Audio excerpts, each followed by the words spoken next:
রহমতুল্লাহি আলাইহি আহারে শিরকের বিরুদ্ধে যুদ্ধ করার জন্য আরব থেকে ভারত উপমহাদেশে বাংলাদেশে আসছে, আর ওই লোকটার মাজারে এখন শিরিক চলছে।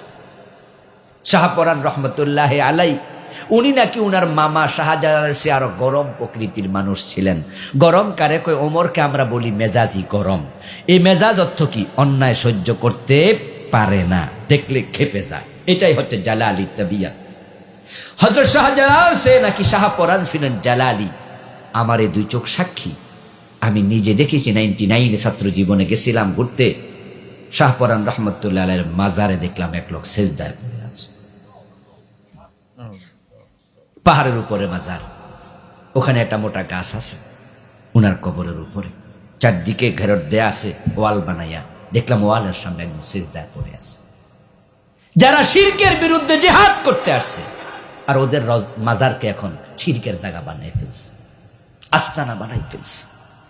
আর আমাদের কেল্লা শাহ খরমপুর নাম শুনছেন?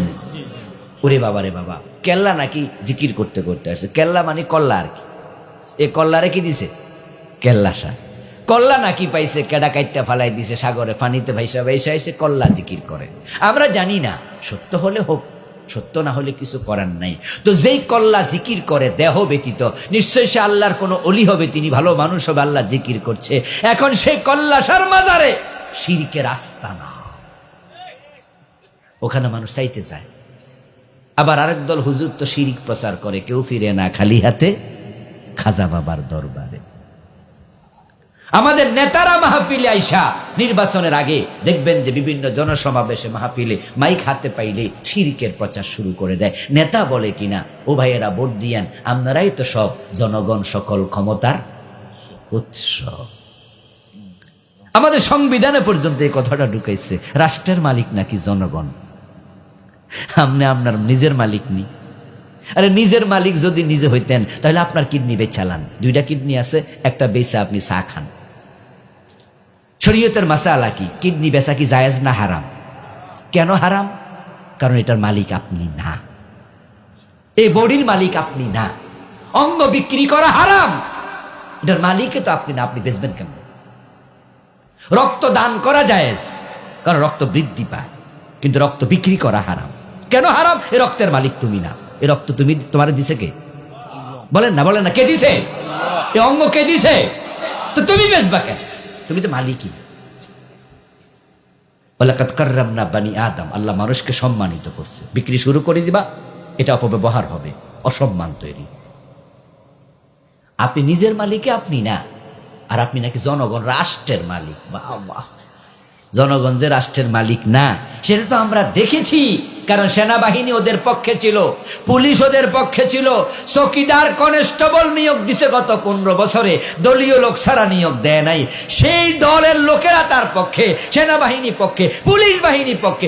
এরপর ওয়াকার যাইয়া কয়, ম্যাডাম 45 মিনিটের বেশি সময় নাই, তাড়াতাড়ি পালাইয়া যান। এতে বোঝা গেল ক্ষমতা আসলে উপরওয়ালার হাতে। চাবি ঘুরাইয়া দিছে, ক্ষমতা শেষ। ক্ষমতার মালিক জনগণ না, এটা শিরিক। আন্নাল কুওয়াতা লিল্লাহি জামিয়া, সকল ক্ষমতার মালিক কে? সূরা মুলকে আল্লাহ বলছে, তাবারাকাল্লাযী বিয়াদিহিল মুলক, রাজত্বের মালিক আল্লাহ তুমি।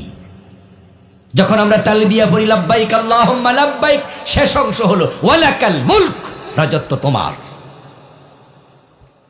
কুলিল্লাহুম্মা মালিকাল মুলকি তুতিল মুলকা মান তাশা ওয়া তানজিউল মুলকা মিম্মান তাশা, আল্লাহ তুমি মালিক, যাকে চাও ক্ষমতা দাও, যাকে চাও ক্ষমতা ছিনিয়ে নাও।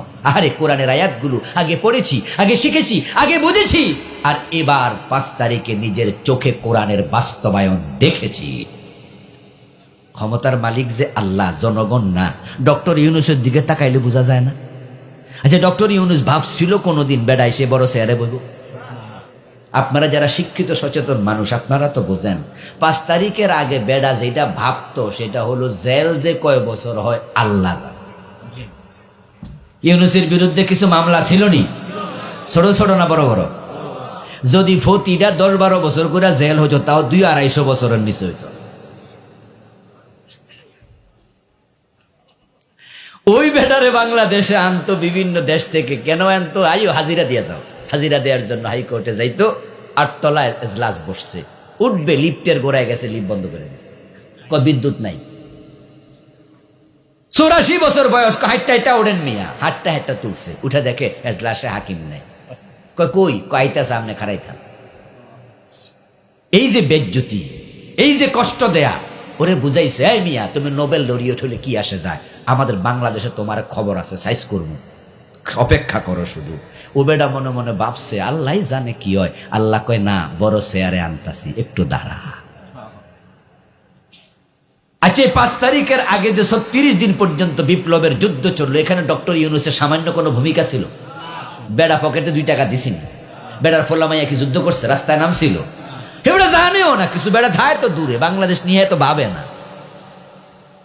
কত আগে দেশ ছেড়ে সে চলে গেছে, কিন্তু এই দেশের পোলাপান বিপ্লব করলো, কইরা বেড়ারে আবার মোবাইল টোবাইল নাম্বার সংগ্রহ করে কয় স্যার প্লিজ আমনে আইয়া বইয়েন। ক্ষমতার মালিক কে? আল্লাহ কয় ইউনূস তোরে বসাইতেছি। আর যারা কইছিল 41, আল্লাহ কয় তোরা সর।